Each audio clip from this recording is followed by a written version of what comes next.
ठोस कचरा व्यवस्थापन के कुछ नियम हैं। वीडियो के इस भाग में हम उन नियमों की चर्चा करेंगे। ठोस कचरा व्यवस्थापन के 7 जो नियम हैं उसमें पहला है पुनः उपयोग। इसे हम इंग्लिश में रीयूज कहते हैं और इसमें उपयोगी वस्तुएं हैं, उनको अगर व्यर्थ हो जाती है उपयोग करने के बाद तो उनका उपयोग हम अन्य जगहों पर कर सकते हैं। इसका चिन्ह आप देख रहे हैं। तो पुनः उपयोग में हमने देखा कि उपयोगी वस्तुओं को व्यर्थ होने के बाद उसका अन्य जगहों पर उचित उपयोग करना चाहिए। दूसरा है चक्रीकरण। चक्रीकरण अर्थात रिसाइकल। तो जो अपशिष्ट पदार्थ होते हैं जो हमारे यूज करने के बाद काम के लायक नहीं रहते, अनुपयोगी हो जाते हैं, तो उनको पुनः चक्रीकरण प्रक्रिया करके उनसे उपयुक्त पदार्थ बना सकते हैं। जैसे कि कागज, देखिए इसका साइन है रिसाइकल। जैसे कागज, कांच, इन सब का हम पुनः चक्रीकरण कर सकते हैं। अभी तीसरा है पुनर्विचार। पुनर्विचार यानी रीथिंक। तो हम जो रोज की वस्तुएं उपयोग करते हैं तो उसके बारे में अपनी आदत, कृति और उनका परिणाम का पुनः नए दृष्टि से विचार करना। जैसे आप कोई चीज़ खरीदते हो तो खरीदने के लिए जब बाज़ार में जाते हो तो प्लास्टिक की थैली का यूज करते हो। अब ये प्लास्टिक की थैली का यूज करने का परिणाम क्या होता है आपको मालूम ही है, क्योंकि इनका विघटन आसानी से नहीं होता। तो इसलिए हमें जो दैनिक जीवन में वस्तु उपयोग में लाते हैं उनके बारे में पुनः विचार करना चाहिए कि उसका परिणाम क्या हो सकता है।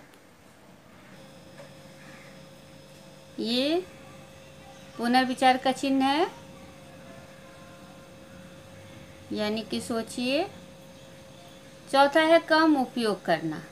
कम उपयोग करना यानी रिड्यूस।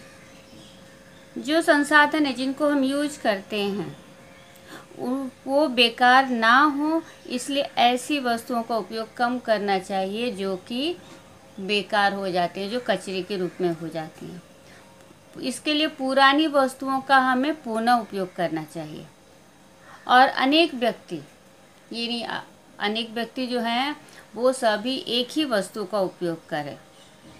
उपयोग में लाओ और फेंक दो, इस प्रकार की वस्तुओं के उपयोग को टालना चाहिए। अगला 5वां पॉइंट, उपयोग से इनकार। प्लास्टिक और थर्माकोल जैसे अविघटनशील पदार्थों से बनी वस्तुओं का उपयोग करने से इनकार करना चाहिए, क्योंकि इनका विघटन सरलता से नहीं होता। तो हमें इन्हें नो कहना चाहिए, इनका उपयोग नहीं करना चाहिए। अगला संशोधन यानी कि रिसर्च। तो वर्तमान में उपयोग से बाहर हुए जिन वस्तुओं को हम उपयोग में लाए और वो बेकार हो गई, तो इन अपशिष्ट पदार्थों को फिर से उपयोग में कैसे लाया जाए, इस विषय में संशोधन करना।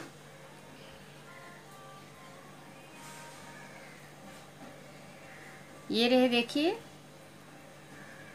7वां नियमन या जन जागृति। कूड़ा व्यवस्थापन संबंधी कानून नियमों का स्वयं पालन करना तथा दूसरों को पालन करने के लिए प्रवृत्त करना। अब इसमें क्या है कि हम जितने भी कूड़े संबंधी नियम है, जैसे सूखा कचरा अलग डालना है, गीला कचरा अलग डालना है, कचरे को इधर उधर कहीं नहीं फेंकना है, उसको कूड़ेदान में ही डालना चाहिए। तो ये सारे नियमों का हमें स्वयं भी पालन करना चाहिए और दूसरों को भी उसकी बारे में बताना चाहिए और उनसे पालन करने के लिए कहना चाहिए। तो इस प्रकार हमने सब देखे, उपयोग से इनकार, कम उपयोग करना, पुनर्विचार,